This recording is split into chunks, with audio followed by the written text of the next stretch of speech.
চীন পৃথিবীর এমন একটা দেশ যাকে মানবতার শত্রু বললে ভুল বলা হয় না। সমস্ত ধরনের নকল বা ২ নম্বর জিনিস বানাতে এই দেশ সবসময় এগিয়ে আছে।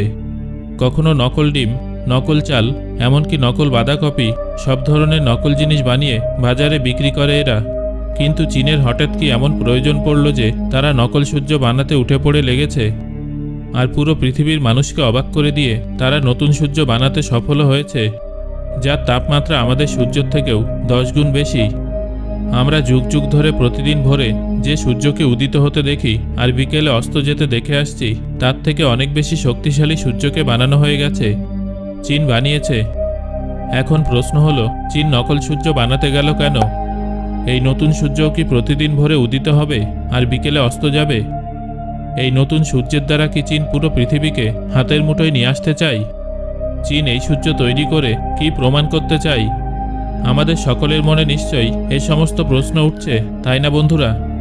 আমাদের আজকের ভিডিওতে এই সমস্ত প্রশ্নের উত্তর আমরা আপনাদের দিতে চলেছি, তাই ভিডিওটা শেষ পর্যন্ত দেখতে থাকুন।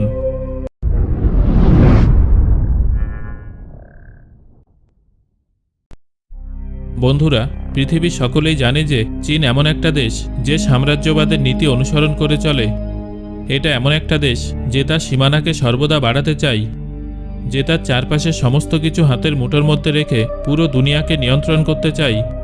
এই কারণেই চীন সবসময় এমন কিছু করতেই থাকে যাতে পুরো দুনিয়ার নজর এসে চীনের উপরেই পড়ে। সম্প্রতি যে করোনা ভাইরাস আমাদের পুরো পৃথিবীকে জর্জরিত করে রেখেছে, তা চীন থেকেই ছড়িয়েছিল, যার জন্য পুরো পৃথিবী জুড়ে লক্ষ লক্ষ মানুষের মৃত্যু হয়েছে। কিন্তু সম্প্রতি চীনের এমন একটা ব্রেকিং নিউজ সামনে এসেছে যা পুরো দুনিয়াকে অবাক করে দিয়েছে। আসলে চীন এমন একটা কাণ্ড ঘটিয়েছে যা আপনারা কল্পনাও করতে পারবেন না। চীন আমাদের সূর্যের থেকেও 10 গুণ বেশি শক্তিশালী সূর্য তৈরি করেছে। আর সবথেকে আশ্চর্যের ব্যাপার হলো এই যে এই নকল সূর্য কখনো উদিত হবে না, আবার কখনো অস্ত যাবে না। একে নিজেদের প্রয়োজন অনুযায়ী ব্যবহার করা যাবে। এই নকল সূর্য এমনই একটি অদ্ভুত কৃত্রিম জিনিস যার উপরে কোনো কিছুরই প্রভাব খাটবে না, না ঝড় না বৃষ্টি, কোনো কিছুরই। অর্থাৎ এই নকল সূর্য প্রয়োজন অনুযায়ী কিরণ দেবে, শক্তি দেবে। এখন আপনাদের সকলের মনেই নিশ্চয়ই এই প্রশ্নটা উঠছে যে আমাদের আকাশে আগে থেকে এত শক্তিশালী সূর্য যখন আছেই, তাহলে চীনের হঠাৎ করে নকল সূর্য তৈরি করার প্রয়োজন পড়ল কেন? এই নকল সূর্য বানানোর পিছনে চীনের কোনো ভয়ঙ্কর উদ্দেশ্য নেই তো? করোনা ভাইরাস এনে চীন যেভাবে পুরো দুনিয়াকে একটা টালমাটাল পরিস্থিতির মধ্যে ফেলেছে, আরও একবার নতুন করে কোনো সমস্যা নিয়ে আসার চক্রান্ত করছে না তো? বন্ধুরা, সবার প্রথমে আপনাদের জানিয়ে রাখি যে সূর্য থেকে যে শক্তি নির্গত হয় তা কিন্তু খুব প্রয়োজনীয় এবং কাজের। সূর্য থেকে নির্গত শক্তি থেকে বিদ্যুৎ তৈরি করা যেতে পারে, কেননা সূর্যের রশ্মির মধ্যে দিয়ে ইলেকট্রন প্রবাহিত হয় আর তা থেকেই শক্তি উৎপন্ন হয়। এই কারণেই বিভিন্ন দেশে সোলার প্যানেল লাগিয়ে সৌরশক্তিকে সঞ্চয় করা হয়। সৌরশক্তিকে নবীকরণযোগ্য শক্তিও বলা হয়, অর্থাৎ শক্তির এমন একটা উৎস যা কখনো শেষ হয়ে যাবে না। আপনারা জানলে অবাক হবেন যে 2006 সাল থেকেই চীন এই প্রজেক্টে কাজ শুরু করে দিয়েছিল। তারা এই প্রজেক্টের নাম রেখেছিল ইস্ট। আর আপনারা সকলেই জানেন যে চীন এমন সমস্ত কাণ্ডকারখানা করে থাকে যা দুনিয়ার আর কোনো দেশ হয়তো ভাবেইনি। 15 বছরের কঠোর পরিশ্রমের পর চীন তাদের নকল সূর্য বানিয়েই ছেড়েছে।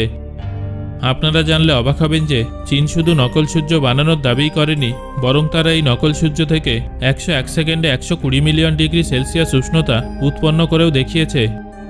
আর সবথেকে আশ্চর্যের ব্যাপার এই যে এই উষ্ণতা আসল সূর্য থেকে নির্গত হওয়া উষ্ণতার থেকেও 10 গুণ বেশি। এই ঘটনার পর চীন পৃথিবীর একমাত্র দেশে পরিণত হলো যারা সবথেকে বেশি অধিক মাত্রায় পুনর্ব্যবহারযোগ্য শক্তি উৎপন্ন করতে পারবে। আপনারা জানলে অবাক হবেন যে চীনের ওই পরীক্ষায় 2 মিনিটের পর ওই উষ্ণতা 160 মিলিয়ন ডিগ্রি সেলসিয়াসে পৌঁছে গিয়েছিল। এই ভিডিওতে আপনারা যে প্রকাণ্ড মেশিনটা দেখতে পাচ্ছেন তার সাহায্যেই চীন এই ভয়ঙ্কর এক্সপেরিমেন্টটা করে দেখিয়েছে। এখন আপনাদের সকলের মনেই নিশ্চয়ই এই প্রশ্নটা আসছে যে চীনের হঠাৎ এত শক্তি উৎপন্ন করার কি প্রয়োজন পড়ল? আমাদের সূর্য থেকে এমনিতে এত শক্তি, এত উষ্ণতা আসে যে আমাদের এসি, কুলার প্রভৃতি সেই শক্তির দ্বারাও চালানো সম্ভব। তাহলে সূর্যের থেকেও 10 গুণ বেশি শক্তিশালী সূর্য বানানোর প্রয়োজনটা কি? বন্ধুরা, সবার প্রথমে আপনাদের জানিয়ে রাখি যে কৃত্রিম সূর্য বানানোর স্বপ্নটা 1985 সালে 35টা দেশ একত্রে দেখেছিল। আর আপনারা শুনলে অবাক হবেন যে এই নকল সূর্য বানানোর প্রজেক্টে 35টা দেশের মধ্যে আমাদের দেশ ভারতও ছিল। আর এরা সকলে মিলে প্ল্যান করেছিল যে ফ্রান্সের প্যারিসে এই কৃত্রিম সূর্য তৈরি করা হবে। কিন্তু আফসোস এই যে 35 বছর আগে দেখা এই স্বপ্নই থেকে গেছে। কিন্তু অন্যদিকে পুরো পৃথিবীর উপর নিজের কর্তৃত্ব প্রতিষ্ঠা করতে চায় চীন। এই প্রজেক্টে চুপি চুপি কাজ করে যেতে থাকে এবং অবশেষে তারা সাফল্যের সাথে প্রজেক্টটা সম্পূর্ণ করেও দেখিয়েছে। কিন্তু একথা সত্য নয় যে চীন একাই এই প্রজেক্টের উপর কাজ করেছিল। ফ্রান্সও এই একই প্রজেক্টের উপর কাজ করেছে। ফ্রান্সের প্রজেক্টটাও 2025 সাল নাগাদ সম্পূর্ণ হয়ে যাবে। এছাড়া দক্ষিণ কোরিয়াও এই একই প্রজেক্টে কাজ করছে, আর তারা অনেক দূর পর্যন্ত এগিয়েও গেছে। দক্ষিণ কোরিয়া তাদের নকল সূর্যের সাহায্যে 20 সেকেন্ডে 10 কোটি ডিগ্রি সেলসিয়াস উষ্ণতা উৎপন্ন করেছে। কিন্তু একথা তো স্বীকার করতেই হবে যে প্রজেক্ট নিয়ে 35টা দেশ কাজ করতে চেয়েছিল সেখানে চীন বাজিমাত করে দেখিয়েছে। আপনারা সকলেই জানেন যে চীন এমন একটা দেশ যে দীর্ঘকাল ধরে পুরো দুনিয়ায় রাজত্ব করতে চায়। তারা সমস্ত কিছুতে আমেরিকা ও জাপানের থেকে এগিয়ে থাকতে চায়। আর এ কারণেই চীন পৃথিবীর বিভিন্ন দেশকে ঋণ দেয় আর তারপর তাদের জমি অধিকার করে নেয়। কিন্তু সম্প্রতি যে প্রজেক্ট চীন সম্পূর্ণ করে দেখিয়েছে তারপর তাদের রমরমাজি আরও বাড়বে, তাতে কোনো সন্দেহই নেই। এই প্রজেক্টের মাধ্যমে চীন শক্তির প্রয়োজন মেটাতে আত্মনির্ভর হয়ে যাবে। বন্ধুরা, এখন আপনাদের যা বলছি তা খুব মন দিয়ে শুনুন। এখন সূর্য থেকে আসা অতি উষ্ণতার কারণে এসিতে থাকার প্রয়োজন হচ্ছে ঠিকই, কিন্তু আপনারা জানলে অবাক হবেন যে আমাদের আকাশে থাকা সূর্যের শক্তি ধীরে ধীরে কমে আসছে। পৃথিবীর সবথেকে বড় স্পেস এজেন্সি নাসাও অনেক বছর আগেই এ ব্যাপারে তথ্য দিয়েছিল।